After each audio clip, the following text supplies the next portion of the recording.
ఎన్నికల వేళ బెంగాల్లో కొత్త ట్విస్ట్.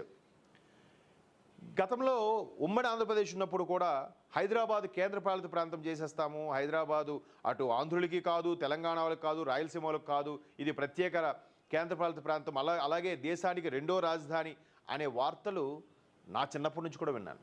కానీ మొత్తం మీద అది జరగలేదు, జరగనివ్వలేదు. ఈవెన్ తెలంగాణలో కూడా విపరీతమైన యాజిటేషన్స్ వచ్చే వాళ్ళు సాధించుకున్నారు, తెలంగాణ కళ సాకారం చేసుకున్నారు. తెలంగాణ రాజధాని ఎప్పటికీ భాగ్యనగరమే హైదరాబాద్ అనేలాగా ఫిక్స్ చేసుకున్నారు. బట్ సెకండ్ క్యాపిటల్ ఆప్షన్ ఇంకా మరుగున పడినట్టే. ఇకపోతే బెంగాల్లో కేంద్రపాలిత ప్రాంతం అనే కొత్త టాపిక్ నినాదం తలకెత్తుకుంది. అదేంటిది?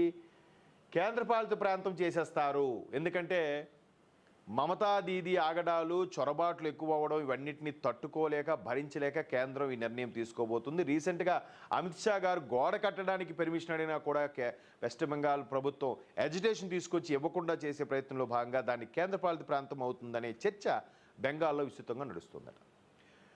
బెంగాల్ ఎన్నికల్లో రాజకీయ దుమారం, రాష్ట్ర హక్కులను కాలరాయడమే అప్పుడే మమత స్టేట్మెంట్. అది పుకారో వాస్తవమో తెలియదు. 30 అసెంబ్లీ స్థానాల్లో ప్రచారాస్త్రంగా సిలిగురి. ఇకపోతే బెంగాల్ ఎన్నికల ప్రచారం హోరెత్తున్న వేళ సిలిగురి కారిడార్ ఇప్పుడు రాష్ట్ర రాజకీయాల ప్రధానాంశంగా మారింది. సిలిగురి కారిడార్ చెప్పారు కదా అమిత్ షా గారు, ఛాన్స్ ఇవ్వండి, మేము చొరబాట్లు అడ్డుకుండా గోడ కట్టే ప్రయత్నం చేస్తామని. అంటే ఆ మిగతా భాగమంతా నీటితో ఉండడం వల్ల, గంగానది పాయలుగా ఉండడం వల్ల అక్కడ సరిగ్గా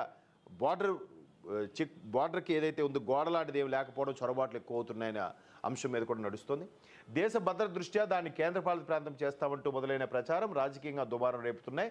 దేశ సమాఖ్య స్వరూపాన్ని దెబ్బతీసేందుకు, రాష్ట్రాల హక్కులను కాలరాసేందుకే మోదీ ప్రభుత్వం ఇలాంటి చర్యలు దిగుతోందని తృణమూల్ అధినేత్రి మమతా నిప్పులు చెరుగుతున్నారు. ఈ అంశాన్ని ప్రధాన ప్రచారాస్త్రంగా మలుచుకుంటున్నారు. ఒక పుకారు లేపి ఈసారి దాని మీద ప్రధానాస్త్రంగా మార్చుకుంటున్నారట.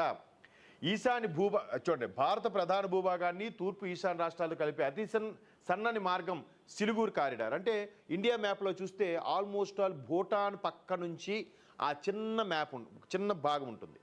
ఆ భాగం ఆ ఈశాన్య రాష్ట్రాలు అంటే 7 సిస్టర్స్ అంటారు. ఆ 7 సిస్టర్కి 7 రాష్ట్రాలకి కలిపే వెస్ట్ బెంగాల్లో అతి చిన్న భాగం. అది బీహార్లో కలపలేదు, వెస్ట్ బెంగాల్లో ఉంది ఇప్పటికీ. ఆ భూటాన్ నుంచి ఉండే ఆ సిలిగురి ప్రాంతం అంతా కూడా కేంద్రపాలిత ప్రాంతం చేయడానికి ఒక చిన్న ప్రపోజల్ ఉంది అన్నట్టుగా క్రియేట్ చేసి భాజపాపై బురద జల్లే ప్రయత్నంగా, ఎన్నికల్లో నెగ్గడానికి ఇంకా అవకాశాలు లేక ఈ ఆయుధాన్ని వాడుకుంటున్నట్టుగా ఒక వార్త. అక్కడ చూద్దాం. దీనికి ఓవైపున నేపాల్, మరోవైపు బంగ్లాదేశ్, ఇంకోవైపు భూటాన్, చైనా సరిహద్దు ప్రాంతాలు ఉన్నాయి.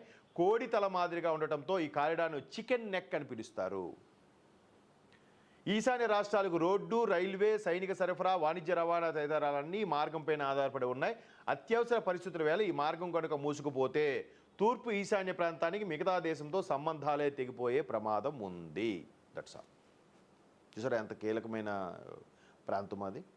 సో ఈ సిలిగురి అనే దాన్ని కేంద్రపాలిత ప్రాంతం చేసేస్తారు, మనకు దక్కకుండా చేసేస్తున్నారు, మన వెస్ట్ బెంగాల్లో ఉన్న భాగమని ప్రాంతీయ అభిమానం రెచ్చగొట్టి భాజపాపై నిప్పులు చెరుగుతూ మరొక్కసారి పీఠాన్ని కైవసం చేసుకునే ప్రయత్నం చేస్తున్నారు మమత. ఇక్కడ అదే చూడొచ్చు మనం.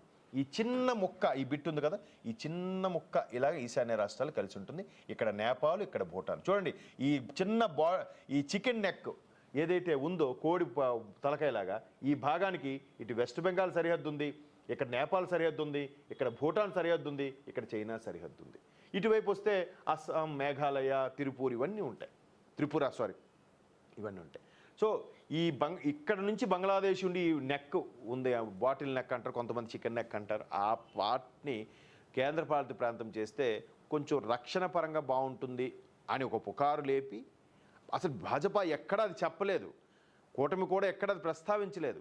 వీళ్ళు ఈ విధంగా రాజకీయ లబ్ధి పొందడానికి చేస్తున్న ప్రక్రియగా ఇక్కడ ఒక వార్త